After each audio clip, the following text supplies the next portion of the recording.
कि आपकी जो कोफिशिएंट ऑफ फ्रिक्शन है वो निग्लिजिबल है। चिराग जी बात समझ आ गई? Yes sir. But do you agree कि एक मतलब कुछ ऐसा रेंज ऑफ वेलोसिटीज हैं जिसमें निग्लिजिबल कोफिशिएंट ऑफ फ्रिक्शन पे भी आप ये वाले ये वाले ये वाले सर्कल्स में घूम पाएंगे? हुसैन जी बात समझ आ रही है नहीं आ रही? हाँ सर यस समझ सर। आ रहा है। अरे यार इतनी भी कोई मुश्किल बात नहीं है। ऐसा कोई कंटेनर ले लीजिए, इतनी भी कोई प्रॉब्लम वाली बात नहीं है यार। ये देखिए, सिर्फ अगर आप, मैं आपको सिर्फ समझाने के लिए, एक किचन में ये ले लीजिए, क्या बोलते हैं इसको, कढ़ाई ले लीजिए, ठीक है, and put a marble here. Do you agree कि मार्बल और कढ़ाई में जो कोफिशिएंट ऑफ फ्रिक्शन है वो काफी कम है? Hussain ji do you agree? Yes sir. Yes sir, हाँ सर। डू यू अग्री कि एक सर्टेन वेलोसिटी पे आप कढ़ाई पे मार्बल को घुमा पाएंगे? डू यू अग्री और not mister Rehan? Yes sir. Yes sir. बहन जी बात समझ आ रही? अबाजी बात समझ आ रही? हाँ सर। तो मैं आपको ये कह रहा हूँ कि देयर आर इंस्टांसेस, ऐसा कोई हाई तौबा वाली बात नहीं है। देयर आर इंस्टांसेस जिसमें without much of a support by mu, but with the help of some other force, you are able to get a circular motion. और मैं अभी तक सिर्फ आपको ये समझाने की कोशिश कर रहा हूं कि वो जो कंपोनेंट है, जो एडिशनल कंपोनेंट है, वो एडिशनल कंपोनेंट ये नॉर्मल फोर्स है। नहीं समझ में आया? ये वो कंपोनेंट है। ये नॉर्मल फोर्स का जो कंपोनेंट है, नॉर्मल फोर्स का कौन सा कंपोनेंट? नॉर्मल फोर्स का ये वाला कंपोनेंट जो कि आपको सर्कुलर मोशन कराने में हेल्प कर रहा है। ऑफ कोर्स आपके पास फ्रिक्शन है तो बढ़िया है, आप और ज्यादा वेलोसिटी पे और ज्यादा स्पीड पे घूम पाएंगे, सॉरी कम स्पीड पे घूम पाएंगे। बट अगर ये निग्लिजिबल भी है, अगर जो फ्रिक्शन की जो कंट्रीब्यूशन है अगर वो निग्लिजिबल भी है, तो भी आपका ये नॉर्मल का ये वाला जो कंपोनेंट है ना, ये आपको सेंट्रीपिटल फोर्स दे पाएगा। नहीं समझ में आया? सर समझ आ रहा। बाजी कंफ्यूज हो रहे हैं? मिस्टर रेवान कंफ्यूज हो रहे हैं? नहीं सर, कुछ प्रॉब्लम नहीं। कुआं, वेल ऑफ डेप्थ। अब वेल ऑफ डेप्थ में आप क्या कर रहे हैं, ये एक एक्सट्रीम केस है, इसको आप कैसे भी कर सकते हैं। अगर आपको याद होगा, एक हमने टॉपिक ये किया था, कि I can have a Disneyland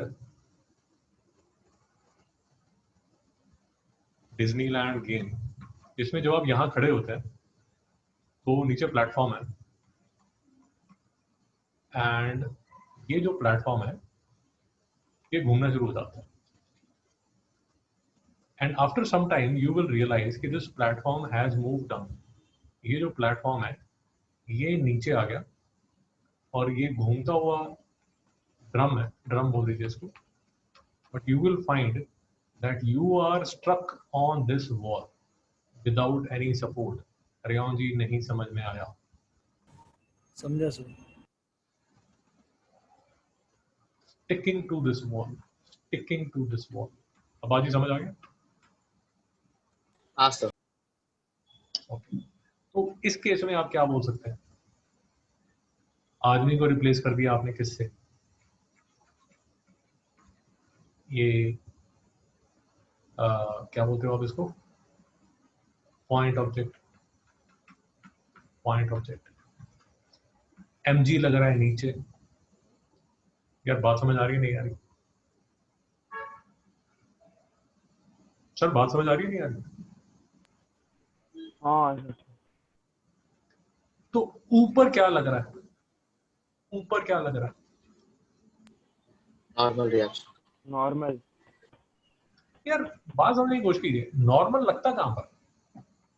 normal reaction, अच्छा नॉर्मल रिएक्शन कौन लगाता है? चलिए ऐसे बात समझते हैं, नॉर्मल रिएक्शन कौन लगाता है? एमजी किस पे, किस पर, किस पर, ये बताइए सर। सरफेस पे। कौन लगाता है? सरफेस लगाता है। किस पर लगाता है? पॉइंट ऑब्जेक्ट पे। ये बात ठीक है? Yes sir. ये हाँ बात सर। ठीक, ये बात तो ठीक है ना यार? एमजी की वजह से नॉर्मल रिएक्शन होता है ना I am sorry sir, MG की वजह से नॉर्मल रिएक्शन होता है ना।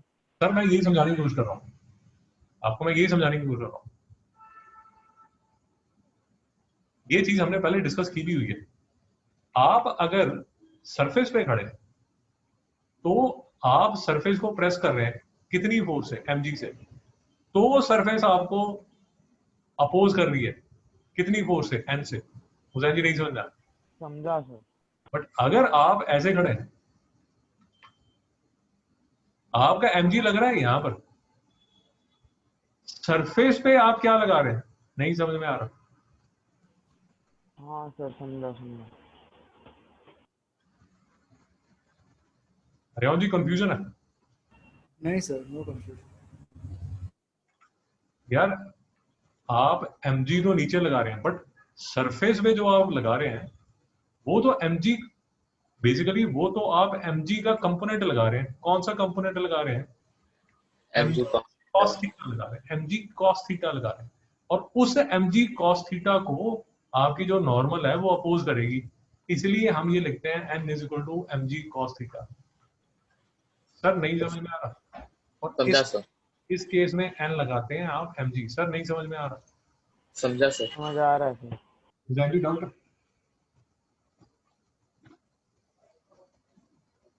एग्जैक्टली ये कंफ्यूजन रहती है आपकी, जो कंफ्यूजन है वो दुरुस्त है, वो रहती है। हाँ सर। नॉर्मल रिएक्शन, और उस कंफ्यूजन को भगाने के लिए ये समझिए कि नॉर्मल रिएक्शन लगाता कौन है और किस पर लगाता है। तो नॉर्मल रिएक्शन सरफेस लगाता है, किस पे लगाता है? पॉइंट ऑब्जेक्ट पर लगाता है। और मेरा क्वेश्चन अब यहाँ पर ये है, और इसीलिए मैं आपको ये सब लेक्चर्स दिखाना चाहता हूँ ताकि आपके जो बेसिक फंडे हैं वो क्लियर हो। अब mg तो लग रहा है नीचे, बट अगर आपको बात समझ आ रही है, ये आदमी नीचे तो गिर नहीं रहा, तो ऊपर भी कोई फोर्स लग रही है। और मैं आपसे पूछ रहा हूँ ऊपर कौन सी फोर्स लग रही है मिस्टर हुसैन?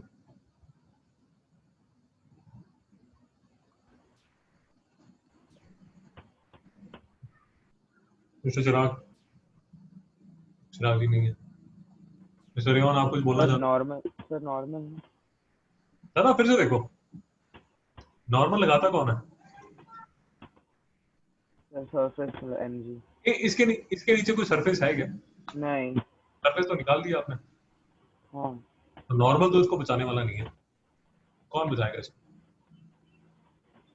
तो फ्रिक्शनल फोर्स। Yes sir. अगर फ्रिक्शनल फोर्स नहीं होगी तो ये कहाँ जाएगा? नीचे। तो फ्रिक्शन कहाँ लगेगी? ऊपर नहीं। ऊपर। ऊपर।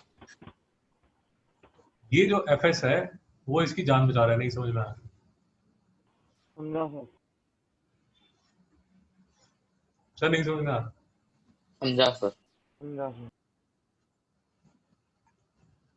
और अगर अब आपको समझ आ रहा है, अब ये जो, अगर मैं अपना पॉइंट ऑफ व्यू चेंज करता हूँ, अगर मैं अपना पॉइंट ऑफ व्यू चेंज करता हूँ, तो ये अब ये दीवार को पुश कर रहा है इस साइड, वही हमारी प्यारी सूडो फोर्स, तो सूडो फोर्स से पुश कर रहा है। जब ये सूडो फोर्स से इसको पुश करेगा तो ये सरफेस भी इसको पुश करेगी। नहीं समझ में आया? समझा सर। अब ये जो सरफेस इस पे लगाएगी उसको क्या बोला जाएगा? नॉर्मल। और ये कितनी फोर्स से इसको पुश करेगा? ये इसको पुश करेगा mv स्क्वायर बाय r से। सर नहीं समझ में आया? समझा समझा सर। सर। सर फिर से समझिए, नॉर्मल रिएक्शन कौन लगाता है? नॉर्मल रिएक्शन सरफेस लगाता है। किस पे लगाता है? ऑब्जेक्ट पे लगाता है। As a matter of fact तीसरा क्वेश्चन आना चाहिए, क्यों लगाता है? क्यों लगाता है? Due to Newton's third law of motion. अरे आप सरफेस को पुश करोगे तो सरफेस भी तो आपको पुश करेगी। सर नहीं समझ में आया? समझा सर। जी नहीं समझ में आया? सर एक डाउट है। समझा सर। सर सिर्फ 2 मिनट रुकिए, 2 मिनट रुकिए बस, सिर्फ 2 मिनट। सर प्रॉब्लम क्या है, अब आप ऐसे कर लीजिए, फिजिक्स में जब एक्सट्रीम पे चीजों को लेके आते हो तो जल्दी समझ आ जाता है। एक्सट्रीम पे लेके जाइए, एक्सट्रीम में क्या लेके जाइए, आप इसको घुमा रहे हैं और सडनली ये दीवार गुम होगी, जैन जी क्या होगा? सर हम लाइक बाहर की तरफ उड़ के चले जाएंगे। सर बात समझ आ गई? तो प्रॉब्लम क्या है? प्रॉब्लम ये है सर, प्रॉब्लम ये है, नाउ देयर इज नो, देखिए 2 चीजें होगी अगर ये दीवार उठती है, तो बेसिकली 2 चीजें होगी। दीवार जो थी, आपकी जो वॉल थी, वो आपके लिए 2 चीजें कर रही थी। एक तो फ्रिक्शन भी प्रोवाइड कर रही थी और दूसरा आपको नॉर्मल रिएक्शन दे रही थी जिसकी वजह से आप घूम पा रहे थे। Yes sir, no sir? Yes sir. Yes sir. Gandhi नहीं समझना। समझा सर। वो जो दीवार है, यहाँ पर जो आपने दीवार लगाई हुई थी, यहाँ जो आपने दीवार लगाई हुई थी, वो 2 काम कर रही थी यार। एक तो आपको फ्रिक्शन दे रही थी और दूसरा नॉर्मल रिएक्शन दे रही थी। अगर ये दोनों नहीं होंगे, अच्छा, इसको समझने का और भी बड़ा सिंपल सा तरीका है, ये तरीका है, वो भी आपने मूवीज में देखा होगा। वो 80s की मूवीज में क्या होता था यार, वो जो विलन है वो ये दरवाजे को खोल देता था और फिर जो हीरो है वो दरवाजे से बाहर गिर जाता था। नहीं समझ में आया? सर समझा। समझ आया। अरे वो कार के अंदर लड़ाई कर रहे हैं, डिशुम डिशुम डिशुम, फिर या तो दरवाजा टूट जाएगा या दरवाजा किसी ने खोल दिया, तो जो बंदा है वो बाहर गिर जाएगा। वो बाहर क्यों गिरेगा? बाहर इसलिए गिरेगा, end of course the car is taking a turn, car जो है वो इस साइड टर्न कर रही है। वो आदमी क्यों बाहर कर रहा है? अब उसको आप कैसे भी देख लीजिए कि दरवाजा जो था वो उसको नॉर्मल फोर्स दे रहा था, जिसकी वजह से वो जो आदमी है वो अंदर की तरफ, जो जिसकी वजह से वो कार में बैठा हुआ था, या मैं इसको और भी सिंपल बोलूं तो you are taking a sharp turn in a car, suddenly आप दरवाजा खोल देते हैं, तो of course you will be thrown out ना। नहीं समझ में आया? सर समझा समझ सर। आया। इस केस में जो दरवाजा रोल प्ले कर रहा है मौत के कुएं में, वही रोल जो है वो ये दीवार प्ले कर रही है। सर नहीं समझ में आ रहा? समझा सर। चिराग जी बोलिए। सर जब सर अगर normal is against the force acting on it, तो अगर सर जो स्लोप है, जो mg तो नीचे हो रहा है, तो नॉर्मल 90 डिग्रीज कैसे एक्ट होता है? सर नॉर्मल, देखिए नॉर्मल की बाय डेफिनेशन, जब आप उसको नॉर्मल फोर्स बोल रहे हैं, जब उसको नॉर्मल फोर्स बोल रहे हैं, तो वो सरफेस के क्या होने वाला है? परपेंडिकुलर। नहीं, यस नहीं समझ रहा है? सर समझ आया। फिर से आप ऐसा कीजिए, ऐसा कर लीजिए, एक्सट्रीम केसेस लेते हैं। एक्सट्रीम केसेस इस केस में कैसे ले सकते हैं? आप ऐसे कर लीजिए कि इंक्लाइंड प्लेन को इंक्रीज करते करते करते करते आप यहाँ तक ले आइए, ये ऐसे ले आइए। नहीं समझ में आया? सर समझ आया। वैसे समझ पा रहे हैं? नहीं पा रहे? हाँ सर समझ आ। देखिए, ये mg नीचे, नॉर्मल ऊपर, ये तो सबसे सिंपल है, इसमें तो कोई प्रॉब्लम नहीं है। नहीं सर। अब प्लेन को ऊपर लेके जाना शुरू कर दीजिए। प्लेन की जो नई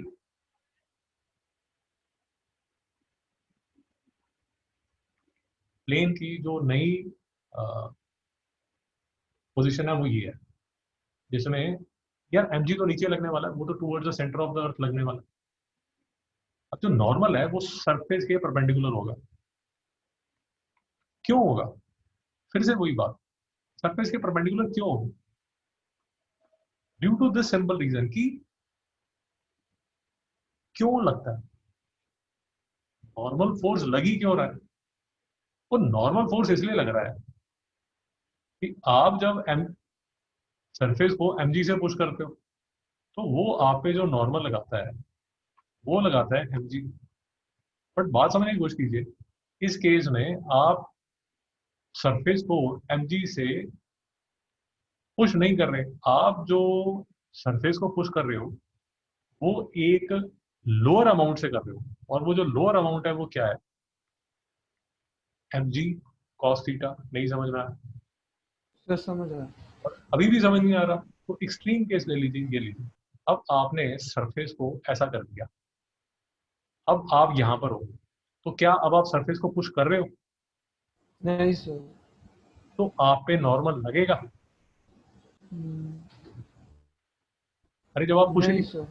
जब आप पुश ही नहीं कर रहे तो नॉर्मल आप पे क्यों लगेगा? हुसैन जी नहीं समझ में यस आया? हाँ इस सर समझ आ रहा है। इस केस में जो नॉर्मल था वो किसके इक्वल था? mg cos थीटा के। Yes sir. अब इस केस में चिराग जी अगर समझ आ रहा है तो थीटा कितना हो गया? सर 90 mg cos 90 क्या होता है? 0। नॉर्मल जीरो हो गया ना यार। अब नॉर्मल, नॉर्मल आप पे लग ही नहीं रहा, अब आप उससे पूछ रहे हो क्यों नहीं लग रहा? वो तो इसलिए नहीं लग रहा है क्योंकि आप मेरे पे, आप कुछ, आपका कोई कंपोनेंट ही नहीं है मेरे तरफ, भैया नहीं समझ में आया। सर समझ आया। और इस केस में जो n है वो क्या है? mg cos 0, इसलिए ये क्या है? mg। नहीं समझ में आया? सर समझ आया। तो as a matter of fact अगर आपको नॉर्मल का फॉर्मूला चाहिए तो नॉर्मल का फॉर्मूला होता है n is mg cos theta. नहीं समझ में आया? सर समझ आया। जब जीरो होगा तो सारा का सारा mg, जब 90 होगा तो ये जीरो। क्या प्रॉब्लम आ रही? नहीं सर। बाकी डाउट है नहीं सर। यार? ये बड़े आपके ऑब्वियस कंफ्यूजन हैं। लेक्चर के शुरू में मैं यही आपको बता रहा था, यूजुअली जो टीचर्स हैं वो अज्यूम कर लेते हैं कि हाँ ये तो ऑब्वियस ही है ना। वो ऑब्वियस नहीं है, वो स्टूडेंट को नहीं समझता। बट फिर इशू ये आता है, ऑफ कोर्स अब आपका क्वेश्चन ये आएगा, जब mg तो यहाँ पर है, mg तो यहाँ है, अब ये नॉर्मल क्यों लग रही है? अब ये नॉर्मल इसलिए लग रही है क्योंकि आप इसको पुश कर रहे हो इस साइड। नहीं समझ में आया? सर समझ आया। And you don't believe in anything, but at least you believe in, of course you believe in basic science में तो आप believe करते ही हैं। तो मैं आपको ये कहता हूँ कि sir I have a rubber tire। अब जो रबर टायर है वो एक स्टील ड्रम, क्या इसमें भी कोई खास इमेजिन करने वाली बात नहीं है यार? ये ही ले लो यार, ये भी कोई ज्यादा खास करने वाली बात, इमेजिन करने वाली बात नहीं। अरे आपकी वॉशिंग मशीन होती है ना यार, वॉशिंग मशीन जो क्या होती है, एक तो फ्रंट लोडिंग होती है चिराग जी, दूसरी कौन सी होती है? सर पता नहीं। टॉप, पता नहीं है, ऐसे मुंह मत, टॉप लोड। जो आप बोलते हो कुछ भी बोलते हो। टॉप लोडिंग पता है वॉशिंग मशीन का मतलब क्या होता है? नहीं सर। अबे यार मतलब ऐसे मत करो यार। अरे दो तरह की मशीन आती है यार, एक का दरवाजा ऐसे खुलता है, ओ यस सर हाँ सर। दूसरी जो है उसका वो यहाँ से खुलती है ना। Yes sir. रेवा जी बात समझ आ रही है नहीं आ रही? जी सर। जो वॉशिंग मशीन ऊपर की तरफ खुलती है यार उसका ड्रम ऐसे होता है। बात समझ आई नहीं आई? सर समझ आया। अरे भैया उसमें आपका यहाँ, ये आपका यहाँ हैंकी पड़ा हुआ है। नहीं समझ में आया?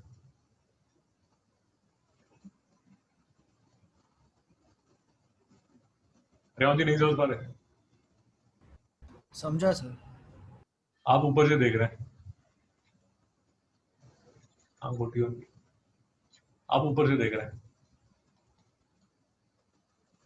सिचुएशन को सिंपल करने के लिए मैंने वॉशिंग मशीन के अंदर टॉप लोडिंग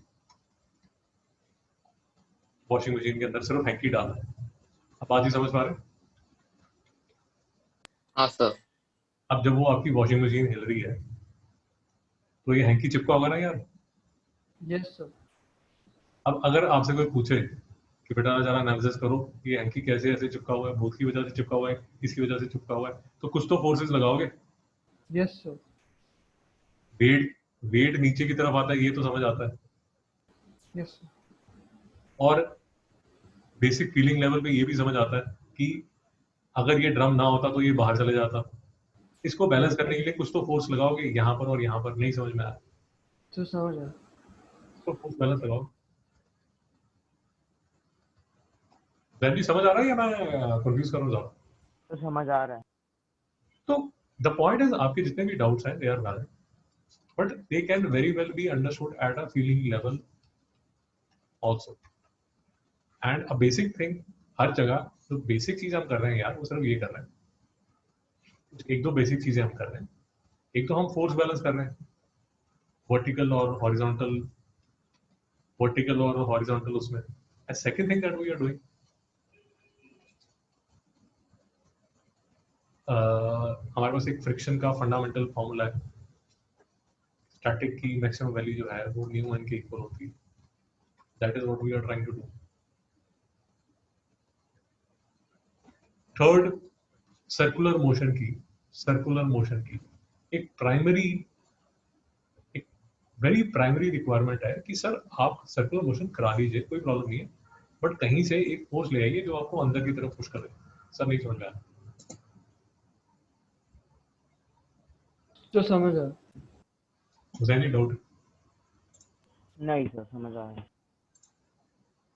तो ये मौत का कुआं आपका, फिर से ये हमारी इंपेंडिंग मोशन है। इंपेंडिंग मोशन नीचे की तरफ है तो फ्रिक्शन ऊपर की तरफ होगी। जो आपको फोर्स पुश करेगी, जो सरफेस आपको यहाँ पुश करेगी, वो इस साइड पुश करेगी। नहीं समझ में आया? तो समझ आया।